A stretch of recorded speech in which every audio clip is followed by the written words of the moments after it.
In the Bengkulu.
Ngiyayikhetha inkosi enhle yasebuhleni bamaNazaretha uNyazi. Amen. Amen. NgingowakwaNkosi Sibongo. Ngivele ethempelini lase siyathokoza ngale Israel ayibonga inkosi. Amen. Ngizosheshe ngibe mfishane ushembe ngathi lesifo sokwelula enginaso namhlanje ngaselapha.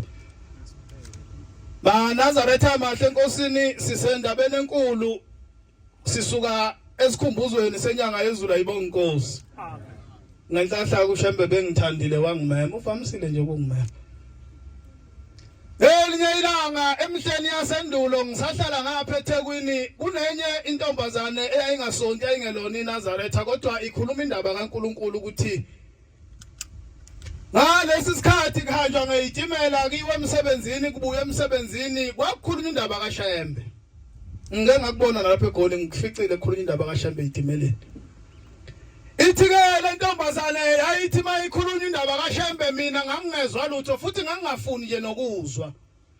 Ngoba kuyenzeka izinto mayisahamba kahle emzimbeni wakho nasegazini nasempilweni umbone uShembe ngelutho. Kodwa egcineni ugcine kuye. Ithi ke le ntombazane ngangisebenza mina ngisebenza restaurant. Ithi ke mangisebenza restaurant la engangisebenza khona wawungenawo umsebenzi oqashela ukuthi wenza ini. Ithi njalo ekseni sasithi masifika masiqeda ukuthandaza nokuhlangana kulowo meeting nyane encane esisuke sinayo ebese siyajutha ukuthi sibani bani namhlanje uzosebenza ethilini sibani bani namhlanje uzosebenza ukuthi namhlanje uzosebenza ukuthi. Ithi ke le ntombazane nami ngasebenza sithema sesizoshayisa wasekuthiwa ngihambe ngiyoclean ifridge. Ama-fridge alapha na ke restaurant athi awabe ngango 6 meter ama container mawungena khona akuvumelekile ukuthi kuvulwe ngoba kufanele kungena umoya oshisayo. Kufanele mawusungenile efridgeini bese uyavalelwa ngaphakathi wenze lokho okwenza uma usuqedile bese uyavulelwa uyaphuma. Ithi le ntombazane nami ngangena ngaphakathi efridgeini ngayiclean ifridge. Ithi kwaze kwashaya isikhathi sokushayisa ithi zafika imoto yestafu yafika yasithatha. Ithi base bebuzana babesemotweni bathupha usibanibani kwathiwa usibanibani vele unemkhuba yakhe yokushayisa late ehamba indlela zakhe nje engacacile. Engathi njengoba sihlangene lapha singabantu abasha ngelinye ilanga ngiyakhumbula sihambisa isipho kuNkulunkulu wethu uNyazi lwezulu emzini wasekuthuthukeni. Uwathi ubuza wathi nisase yiloni kusasa lesonto. engathi bantu abasha noma singakhona lapha endaweni kaNkulunkulu kodwa ngathi singakukhumbula ukuthi sikusasa lesonto ngoba libi iNazaretha lithi malifuna kuthiwa mhlawumbe liseyindlela emzalo ezimnyama ngoba libuye lihamba indlela zobumnyama nalentombazana kwashiwo njalo futhi indlela zazo ayingaqondile ngikho ke lapho ithi yafika imoto yestafu yasithatha istafu bahamba ngokwehlukana sabadeliver ithi lentombazane ngisele efrijini ngivalelekile njengoba sekuphunyiwe emsebenzini akasekho umuntu ozongivulela ithi ngawezwa amakhaza aqala angidla amakhaza ithi lentombazane ngathandaza umthandaza ngangifundiswa wona ekhaya ukuthi umuntu uthandaza kanjani uthi kwanhla ngayimuka nomoya ithi kodwa ngase ngikhumbula ukuthi kunendaba ekhulunywa esitimeleni kaShembe ithi ngase ngithandaza ithi ngathandaza umthandazo omfishane ngathi Shembe ngihlezi ngizwa kukhulunywa ngawe esitimeleni ekuseni nantambama uthi uNkulunkulu uma uNkulunkulu ngempela ngicela ukuthi ungilekelele manje ithi lentombazane ngathi mangiqeda ukuthandaza ngithi ameni ithi ngabona kuvuleka phezulu ithi kwahle ikhehla lihle leyimpunga lafike langibiza lathi mntanami kwenze njani njoba ungibona nje ungibiza ngisheshe ngisabela ngikhishiwe emazulwini ngiyazulazula ngiqopha umthandazo kaThwalofu ngizungimemeza kwasho ukuthi ngiseduze ngase ngithi angingene kwenze njani hey libi iNazaretha lingathandazi uShembe limenza incwebe limkhumbula amhlalise enkingeni Nazaretha lenza uShembe inyanga namhlanje abantu abasha engathi noma ungabe usesikoleni euniversity noma usemsebenzini uzela ukuzosebenza uhlezi wedwa awusekho ngaphansi kwesandla somzali kodwa wozazi ikhathi zokuthandaza ngoba ucaba indlela esuka kwexhumanisa wena noNkulunkulu ukuze ngamzukwana umbizi usenkingeni kufumanisa ukuthi awukho umene endleleni yakhe exhumanisa wena noNkulunkulu ngamenza